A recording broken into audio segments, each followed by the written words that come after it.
and welcome to In the Chair. My name is Jeff Hall with the Brentwood News, and my guest today is Teri Redman Kahn. Hello, Teri. Hi, Jeff. Teri, you're very involved with trying to save the coral trees. Before you talk about what you're doing to save them, why don't you tell us why they need to be saved in the first place? Well, the coral trees are actually in very bad shape. I mean, they don't look like it particularly now because right now they're in bloom, but trees will die off suddenly or limbs will fall down. And the real problem is that they're planted with grass as a turf. And grass needs a lot of water, and the coral trees need very little water. If they get too much water, they implode. And that's what's going on with the coral trees. So I've been working for the last 2 years to try to find a way around this, to sort of mitigate the damage, if you will, and really improve the situation. I've always been curious, why is it the coral trees in Santa Monica look so healthy as you're heading west towards the ocean, and they look so dismal in Brentwood? Well, we know that the grass is always greener on the other side of 26th Street, Mm-hmm. and they manage their trees differently. They mow their lawn once a week. They have a different blend of grasses. We have much more weedy kind of grasses than they do. They also changed out their sprinkler heads 5 years ago. And by changing out the sprinkler heads, they're able to direct the flow of water away from the base of the tree and onto the lawn, which is what we tried to do. Because if you simply change out the sprinkler heads, you could save over 50% of the irrigation. I mean, you could save over 50% of the watering, which would be huge, particularly in a drought situation. But the city of LA was not comfortable with that idea because the plumbing underneath the street is very, very old. It was put down in roughly 1960.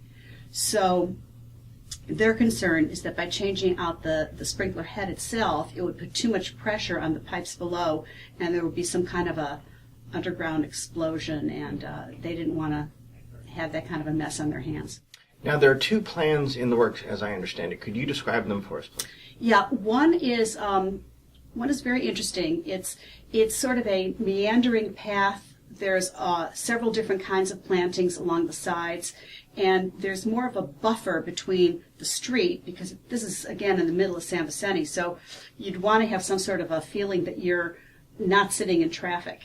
And this woman, Arlene Glazman, came up with this design where she put a bench with some kind of a vegetation behind it so that you're buffered from the street.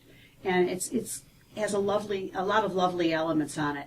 Both of these plans have decomposed granite, DG paths down the center, 5 feet wide. And when I say down the center, I mean from one end to the next, the eastern end being Barrington, the western end being Gorham. The second plan really draws on the roots of the history of San Vicente. I mean, it used to be a train track, and they pulled out the train tracks in about 1958. They say that the last train track was removed in 58. And this is sort of an homage to what was all that long time ago. The Red Line. The Red Line, exactly. And so I've sort of named it Red Line Station, this one panel of the median. And there's some wonderful features on it. For example, instead of the DG path just going like a meandering path, the young man who designed it, Zach Friedman, makes it look more like a train track. And so there's concrete cutting in at both ends, and he also has a red line.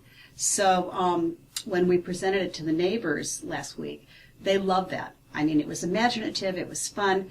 All the plantings are very low, so that you do sort of have the sense that you're on a train track.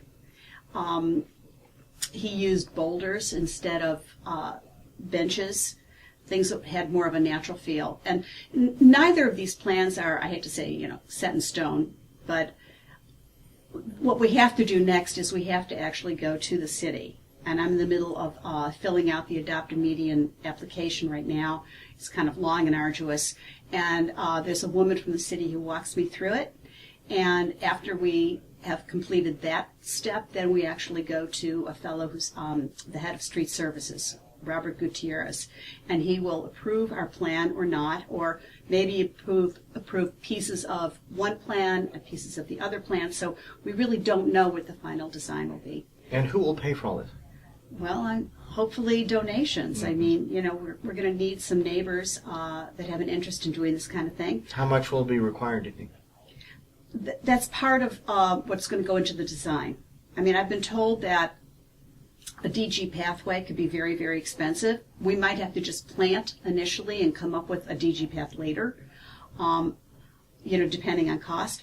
I really think that the people in our business district will be very interested in doing something like this, because the experience with this kind of an outdoor parklet, and that's what it is, it's an outdoor parklet, is such that it brings revenue to the business district. That's why it's perfect to put this in our business district. It wouldn't be perfect to put it between, let's say, 26th and Avondale, or Burlingame, that area down there. I mean, that's beautiful, it's verdant, it should stay just the way it is. But for our business district, this is, I think, a very good idea. Okay, best of luck and keep us posted. Thank you, Jeff. Okay.